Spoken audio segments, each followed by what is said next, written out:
Muy bien, las 3:12. Estamos hasta las 4 de la tarde, estamos arrancando esta semana, una semana muy húmeda, es tremendamente húmeda. Estamos con 93% de humedad en este momento y es una mejora porque hace un rato estábamos con 99%. Bueno, vamos a festejar cualquier beneficio que nos dé este clima, lo vamos a festejar. Estamos con 11 grados 6 en este momento, el viento viene desde el oeste a 8 kilómetros por hora, la visibilidad está reducida, así que es un día para tener un poquito de cuidado, cuidado en la calle, a los que nos están escuchando en los autos. 8 kilómetros de visibilidad, va a haber neblina durante toda la jornada, pero no va a haber lluvias, no va a haber lluvias.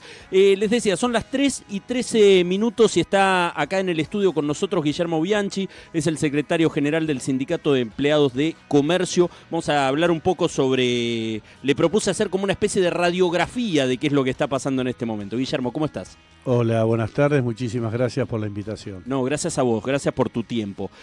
¿Por dónde arrancarías? Llega alguien de otro país, dice, a ver, Sindicato de Empleados de Comercio, ¿cómo están los empleados de comercio? ¿Qué está pasando? ¿Por dónde arrancaría?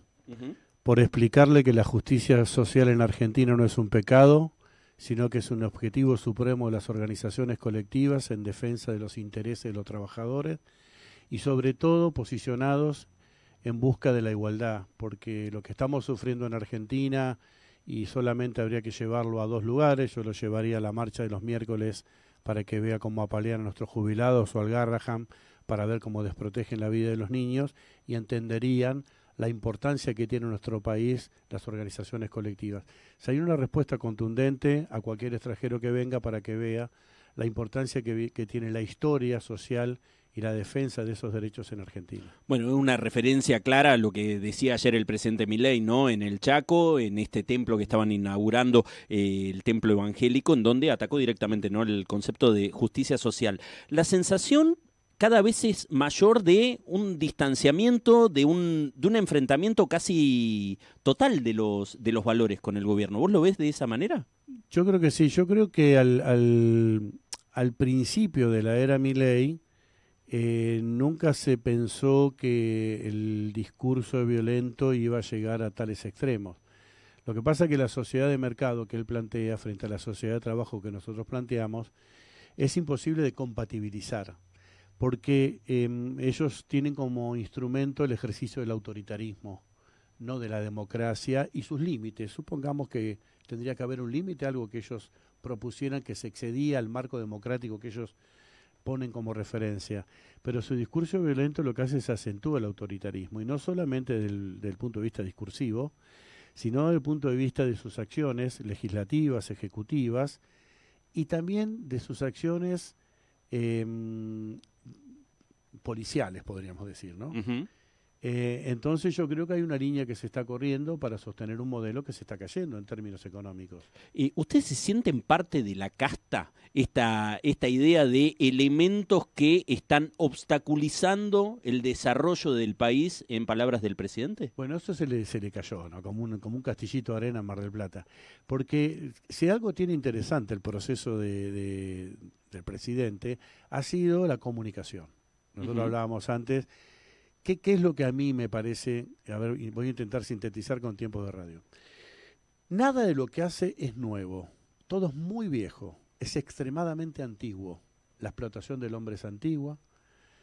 Correrse del rol del Estado y la privatización es antigua. Querer flexibilizar el derecho de los trabajadores diciendo que va a haber empleo es antiguo. Castigar a los sectores más vulnerables como los jubilados, los discapacitados. Cuidado con eso. Los educadores, los universitarios, es todo muy viejo. ¿Qué es lo nuevo? La forma de comunicar. Ellos interpretaron, y creo que correctamente, que a la gente había que decirle la verdad. Y dijeron la verdad, lo que iban a hacer. Si hay algo que Milei siempre hizo es decir la verdad. Yo voy a hacer esto. El topo que me voy a meter en el Estado para destruirlo, el que desprestigio a la clase política, el que intervengo la legislatura, el que meto preso al que saco un Twitter, el que permito que las armas, como salió en el día de ayer, el día viernes, se desnaturalice la protección y cualquiera podrá comprarme. O sea, todo lo que dijo es verdad. Una sola cosa se le cayó. ¿Quién es la casta? la gente se ha dado cuenta que la casta es la mayoría de nuestra República Argentina. Ahora, esto que vos decías, ¿no? De la estrategia comunicacional del gobierno como algo innovador, como algo que evidentemente ha calado como una táctica efectiva, incluso en términos electorales, y que se mantiene a lo largo de esta gestión de gobierno. Hoy decía, hoy es el día 575, ¿no? Del gobierno de Milei, es prácticamente el 40% de su gobierno, de su mandato. Los sindicatos no tienen que tomar también parte de esa innovación de comunicación, porque quizás para muchas personas uno ve el mensaje o las maneras, las formas de la protesta social y quedan como antiguas y quedan viejas. ¿Vos qué pensás sobre eso? Que tiene que haber una integración de la tecnología y la comunicación como una acción de lucha. La lucha no transcurre solo en el lugar de trabajo con sus manifestaciones en la calle, que son muy importantes, sino que hay un nuevo paisaje donde se desarrollan las tensiones, que es en la comunicación. Por lo tanto, yo creo que hay que cambiar los métodos de lucha. La comunicación es el nuevo método de lucha que nosotros debemos integrar a la acción real, digamos, lo que ocurre con las personas. No se puede prescindir de cómo comunicar para tener una efectiva acción de lucha. Para hacerte más concreto. Sí. Y te voy a dar ejemplos, a mí me gustan los ejemplos prácticos. Sí. Nosotros tuvimos en un call center muy importante de la ciudad de Mar del Plata varias acciones de confrontación por situaciones laborales. Y teníamos cierto nivel de adhesión. Generalmente gente joven, gente que estudiante trabajaba, entonces gente que tuvimos acercamiento de los sindicales y también disputas de los sindicales, porque eran personas que estudiaban y por ahí estaban más ávidas de discutir. Y nuestras medidas alcanzaban al 50, 60, 40 de la población. Cuando hicimos paros virtuales, que se llama colgar la vincha, le llaman ellos, tuvimos el 100%. Mirá. Nos metimos en un terreno insospechado, que es trabajar sobre su propia forma de concebir el trabajo. Para ellos, más que un bombo en la puerta o un cartel de reclamo, colgar su elemento esencial de trabajo era la mejor forma de protesta, y encontramos un canal que a nosotros no garantizó una mesa de acuerdos con la empresa. Eso lo que hizo es tensionó de tal manera que la empresa se sentó a acordar las condiciones con nosotros. Te doy un ejemplo real esto, de hace un año más o menos. O sea, ¿qué sentido tiene la comunicación hoy? Y mucho, el sindicato 4.0 es el objetivo que deben tener las organizaciones para custodiar sus intereses, que son intereses muy importantes. No quiero describirlos, pero el mundo sindical es el que se está enfrentando decididamente en forma colectiva a Milei. Por eso somos blancos de tanto ataque, ¿no? Quizás personas que estén muy metidas en el día a día, ¿no? De todo lo que tiene que ver con la información sindical, lo hayan escuchado, pero para mí es la primera vez que desde sindicatos se habla de un sindicalismo basado o que la táctica y la estrategia esté puesta en la comunicación, en la tecnología. Esta imagen muy clara que vos decías, ¿no? Un poco es más fuerte el celular que un bombo, ¿no?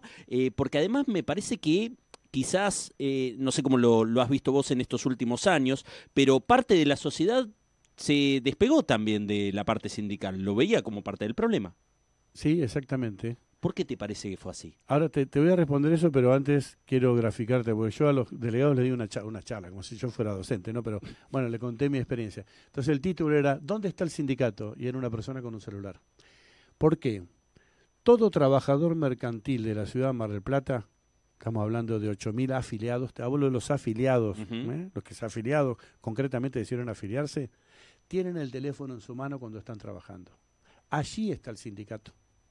Allí es donde yo puedo descubrir lo que hace mi organización, donde yo puedo canalizar mi protesta, donde puedo intervenir proponiendo acciones que mejoren la calidad de vida y donde me puedo informar cuáles son mis derechos y donde puedo interactuar con otros trabajadores mercantiles que me sería imposible ir a verlos o comunicarme con ellos, a no ser en la cuadra.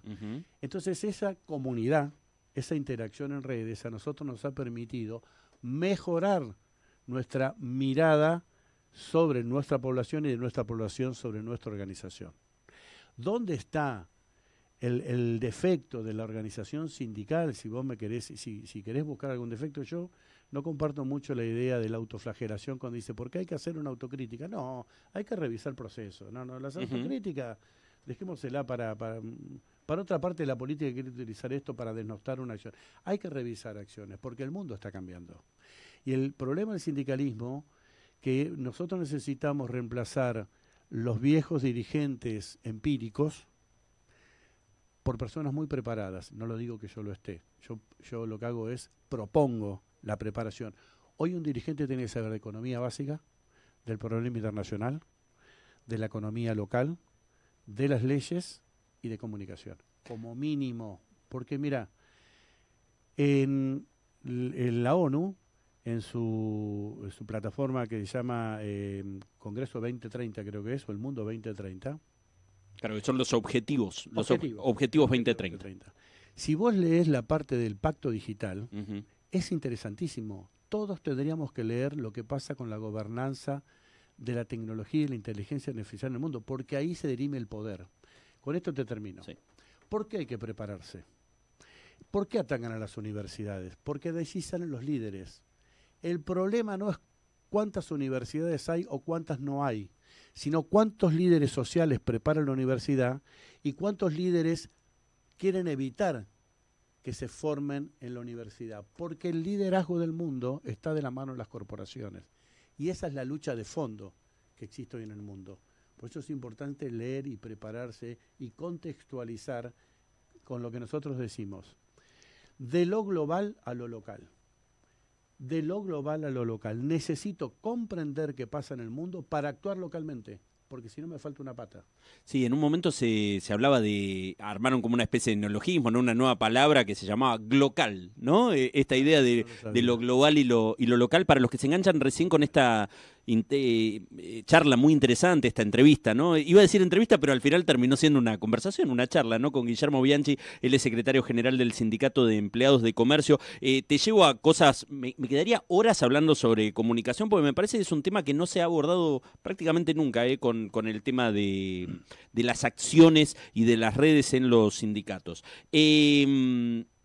¿Cuál es la situación? A principio de año el gobierno dijo, bueno, no vamos a homologar nada que esté por debajo del 1%, ¿no? Una idea de poder bajar el gasto a través de la baja de la inflación, llevarlo todo hacia abajo. ¿Cómo está eso en este momento? A partir de julio, si no me equivoco, los empleados de comercio están con el último tramo del aumento del 5,4. Así es. Te la hago cortita, pero es importante la línea del tiempo. El gobierno nacional empezó su primer día en las 3 ediciones del sueldo mínimo vital y móvil, lo sacó por decreto. Hoy el sueldo mínimo vital y móvil en Argentina es 308.000 pesos. Lo que hizo es pisar el ingreso mínimo a un trabajador. Fue a las jubilaciones, 388.000, pisar las jubilaciones interviniendo sobre leyes que saca el legislativo. O sea, es que vetó una de las leyes y dice que va a vetar la que va a salir. Después va con el salario del Estado, despide, desarticula el Estado y pisa el salario. Hoy un salario docente promedio, universitario, son 650.000 pesos. Y por último la actividad privada, o sea, el Estado en toda su dimensión dice, ahora vamos con la actividad privada. ¿Por qué comercio? 1.200.000 trabajadores, un convenio colectivo fuerte y que tiene alcance territorial de todo el país. ¿Qué quiere decir? Que un trabajador que está en el último pueblo de Jujuy cobra lo mismo que uno que está en la peatonal Florida de Capital. Y que un compañero que trabaja en Madariaga cobra lo mismo que uno de la peatonal San Martín. Tienen que desarticular la convención colectiva e interviene en el salario. Entonces, cuando hay acuerdos de parte, comercio se pone de acuerdo con sus patronales, llegan a un acuerdo, llevan lo escrito, lo presentan como acuerdo y solo tienen que homologar. Pero ahí se arrogan, y vuelvo a la conversación primaria, el autoritarismo. Homologar es dar ley, dar fuerza de ley al acuerdo. Lo único que sí interviene el ministerio es decir, señores, lo que ustedes acaban de firmar no puede estar fuera de los parámetros, los que es. Si yo firmo un acuerdo salarial y pongo una cláusula que dice se garantiza el pago del salario pero no hay más vacaciones, no se puede, porque eso está en contra de una norma. O si yo digo voy a dar el 300% de aumento de salario, está fuera de las condiciones macroeconómicas. Eso es lo único que tendría que ser. ¿Pero qué hacen? Intervienen en el salario. La palabra es así, intervienen sobre el salario. Entonces lo que hace es disciplinar a los trabajadores de la Argentina a que sus ingresos estén por debajo o igual que la línea de pobreza, para sostener un modelo insostenible en términos económicos, que es lo único que le queda a la verdadera casta, que es la que está hoy en el gobierno. Y te hago la última pregunta y te agradezco enormemente tu tiempo y la claridad también. Es un debate muy lindo también, lo que tiene que ver con cómo, lindo no sé si es la palabra, pero a mí me gustan los debates, entonces lo veo como lindo. ¿Cómo es la relación hoy con los empresarios? ¿Te encontrás con empresarios, con distintos tipos de empresarios? ¿Te encontrás con personas que entienden también los procesos y los lugares que ocupa cada uno de los líderes sindicales? ¿Cuál es? Metenos un poquito en ese mundo que generalmente no se conoce. Hay dos escenarios que te puedo plantear. Sí. Uno es el escenario del acuerdo. Nosotros no queremos en el diálogo. Sí queremos en el diálogo en el marco del acuerdo. Ajá. El acuerdo es muy simple. Yo tengo un objetivo, vos tenés un objetivo, están en posiciones demasiado encontradas. Busquemos el ámbito donde salvar las consecuencias más tensionantes para llegar a los extremos y busquemos el acuerdo. El acuerdo es el objetivo más serio que nosotros podemos plantear. ¿Y por qué te lo señalo? Porque del último acuerdo salarial que no se está cumpliendo, en la ciudad de Mar del Plata, los pequeños y medianos empresarios sí lo están pagando todos. Y vos mirás, che, ¿pero por qué? Y porque se cae el consumo.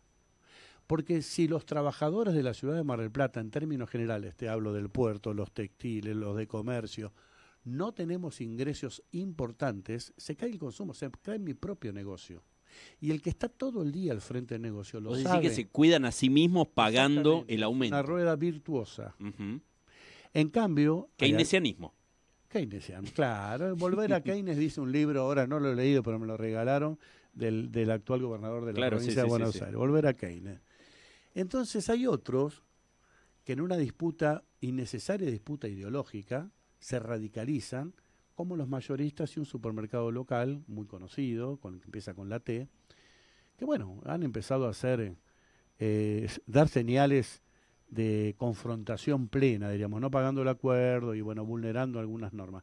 Son los menos hoy, porque todos entienden que en el mundo racional tiene que haber pautas de convivencia. Lo que se ha perdido para estos empresarios es el marco referencial de las relaciones laborales. Las relaciones laborales son tripartitas.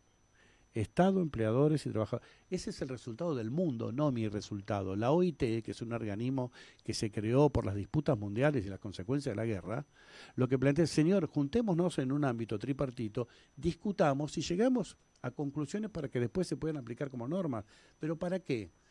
Para lo que dice, lo que estuvimos hablando de la ONU, que es una frase que a mí me gusta mucho. Empieza y dice en uno de sus primeros párrafos, para que nadie se quede atrás. Guillermo, te agradezco enormemente tu tiempo. A ustedes, muy amables. Guillermo Bianchi, secretario general del Sindicato de Empleados de Comercio. Son las 3:30. Estamos, como les decía, en Mar del Plata con una temperatura de 11 grados 7 en este momento. La humedad es del 93%. Nosotros vamos a estar hasta las 4 de la tarde. Nos vamos al Mitre Informa primero.